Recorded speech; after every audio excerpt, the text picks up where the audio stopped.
Halo teman-teman, perkenalkan nama saya Akbar Alifani Krisnawan dari kelas 12.5. Pada hari yang cerah ini, kita akan membahas tentang pahlawan nih. Tapi, pahlawan apa yang akan kita bahas ya? Yuk kita lihat. Namanya adalah Mayor Jenderal TNI Anumerta Donald Ishak Pandjaitan, atau lebih kita kenal dengan nama DI Pandjaitan. Dia lahir di Balike, Sumatera Utara, 9 Juni 1925 dari pasangan suami istri Herman Pandjaitan dan Nina Pohan. Pejuang dari tanah Batak ini memiliki pasangan bernama Marieke Pandjaitan BR Tambunan dengan anak bernama Katrin Pandjaitan, Masa Arestina Salmo Pandjaitan, Hotmanga Raja Pandjaitan, Tuti Kamarati Pandjaitan, dan Riri Budiasri Pandjaitan. Pendidikan formalnya diawali dari Holland Indie School atau HIS.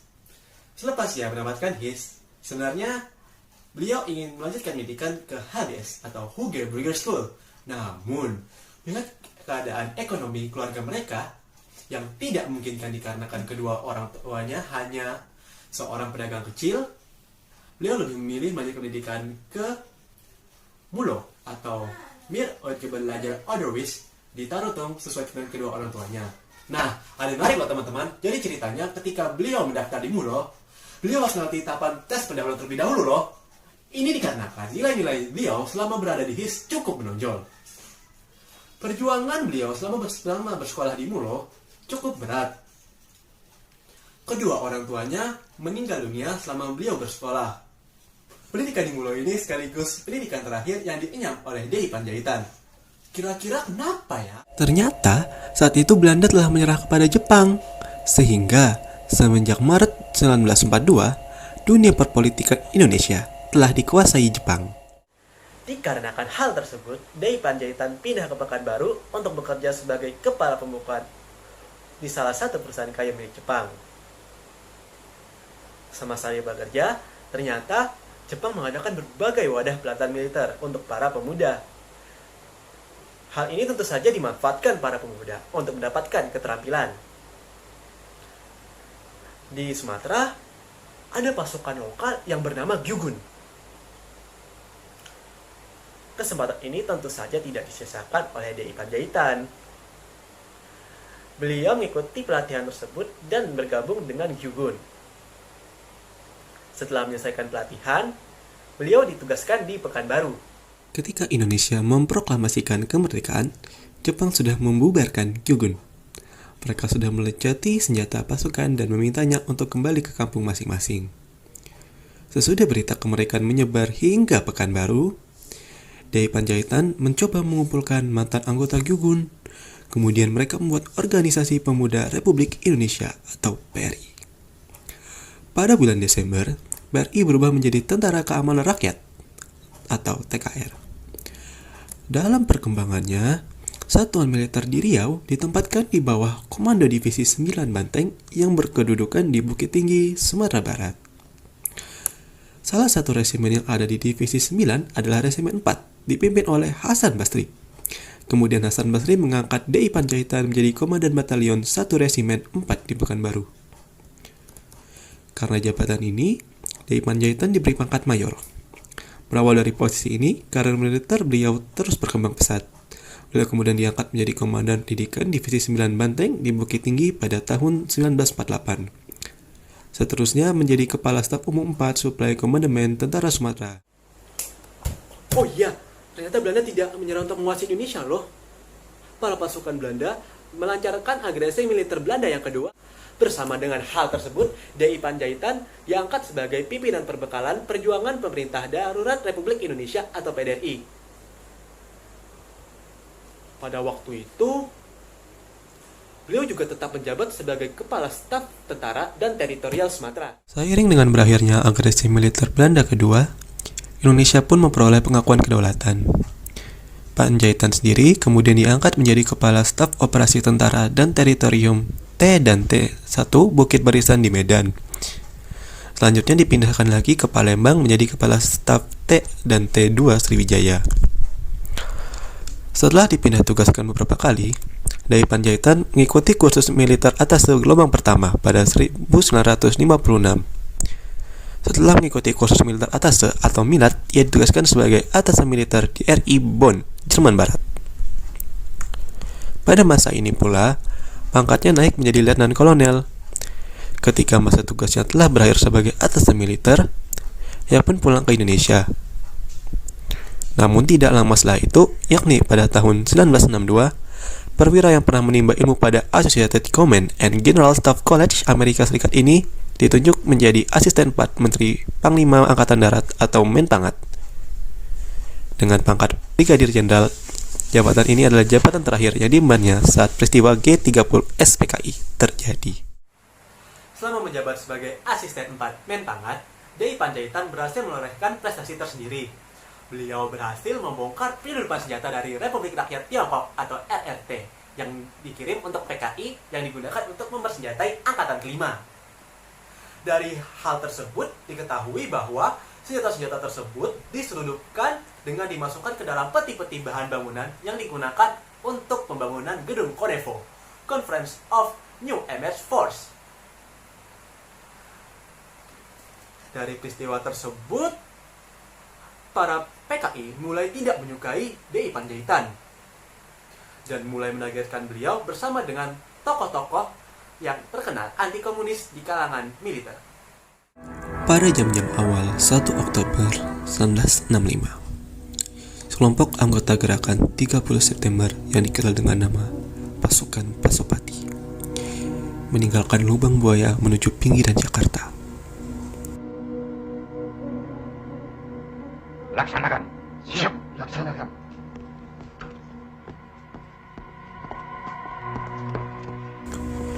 Mereka memaksa masuk pagar rumah Panjaitan di Jalan Hasanuddin, Kebayoran Baru, Jakarta Selatan.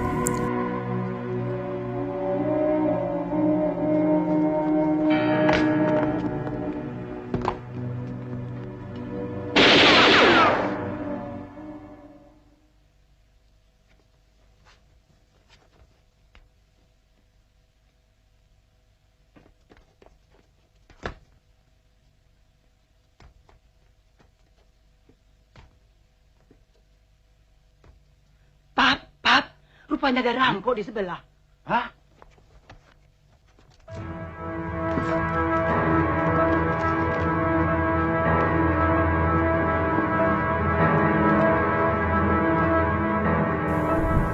Dua orang pemuda yaitu Albert Neuborhu dan Victor Neuborhu terluka berat saat mengadakan perlawanan untuk menghalau pasukan tersebut yang disinyalir adalah pasukan Cakrabirama.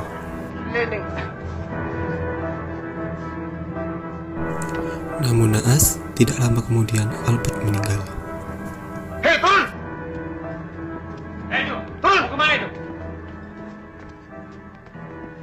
Cepat!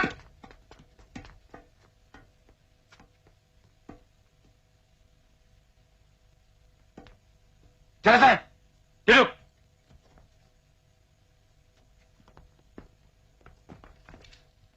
Kenapa, Masya? Riri takut.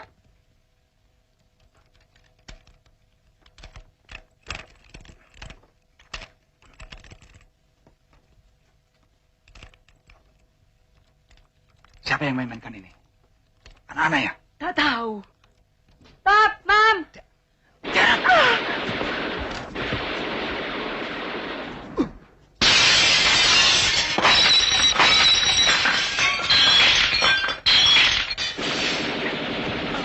Pak. Ayo bilang, mana Doromu? Bilang! Ngomong! Ngomong! Mana Doromu? Catherine, telepon Om Samosir.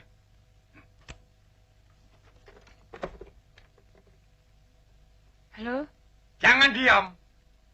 Mana Doromu? Jawab! Jawab! Katakan cepat. Mau mati ya? Mau ditembak? Ayo! Katakan cepat! Di kamar atas, Pak.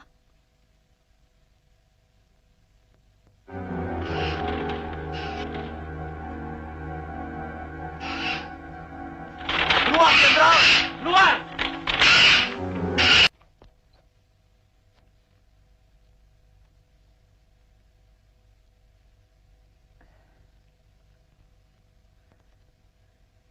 Alfred dan Victor kena, Nyonya. dan menyerukan agar Nyai Panjaitan untuk segera turun ke bawah. Segera turun, Jenderal. Tegas, atau saya letakkan rumah ini. Saya peringatkan sekali lagi, Jenderal.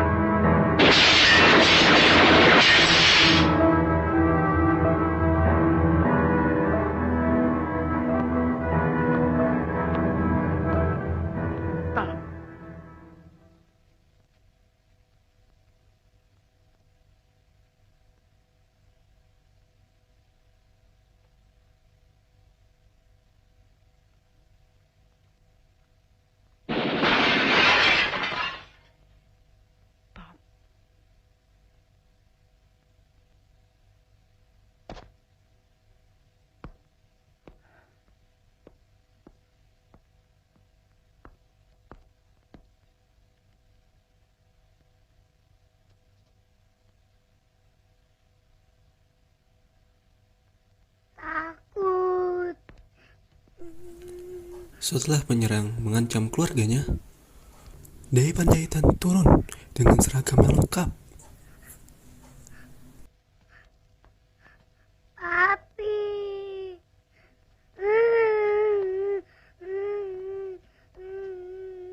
Angkat tangan, Jenderal.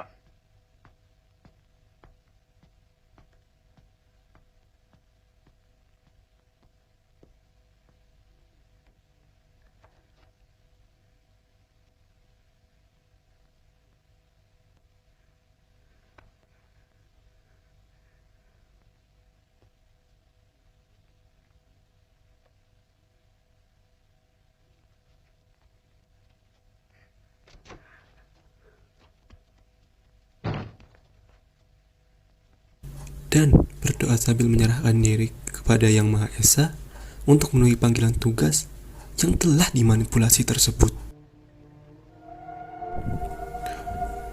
Ayo Namun, cepat, Jenderal. Kita habis waktu. saat dia tengah berdoa, dia ditembak.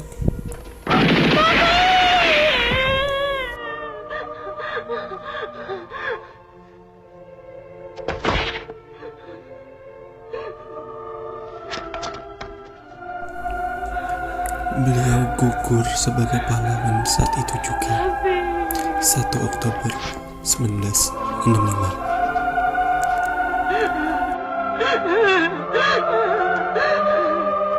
Catherine!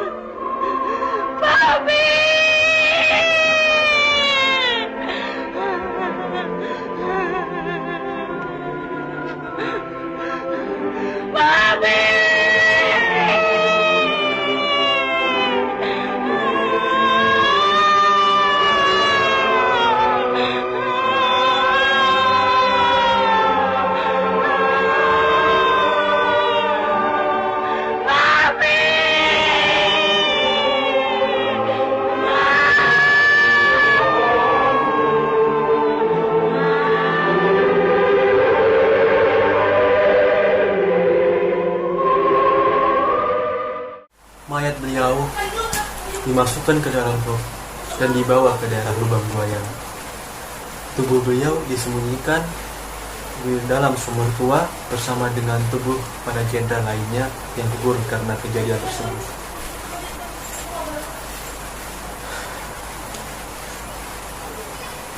Mayat mereka ditemukan pada tanggal 4 Oktober dan diberi pemakaman kenegaraan pada keesokan harinya. Jadi Panjaitan diberi promosi anumerta sebagai Mayor Jenderal dan diberi gelar sebagai pahlawan revolusi. Kini nama beliau diabadikan sebagai salah satu nama jalan di Jakarta di daerah Cipinang Besar, Jakarta Utara, agar kita terus mengingat jasa beliau, Nyai Panjaitan. Pemberontakan Partai Komunis Indonesia yang terjadi pada tanggal 30 September 1965 memang masih menyisakan kisah pilu dari dulu hingga sekarang. Namun, kita harus terus mengingat kisah tersebut, walaupun penuh dengan tragedi. Kita harus sadar bahwa walaupun PKI ingin mengganti Pancasila kita dengan ideologi mereka, para pahlawan kita dengan bangga mempertahankan ideologi kita, Pancasila kita. Kita harus terus mengingat kisah tersebut.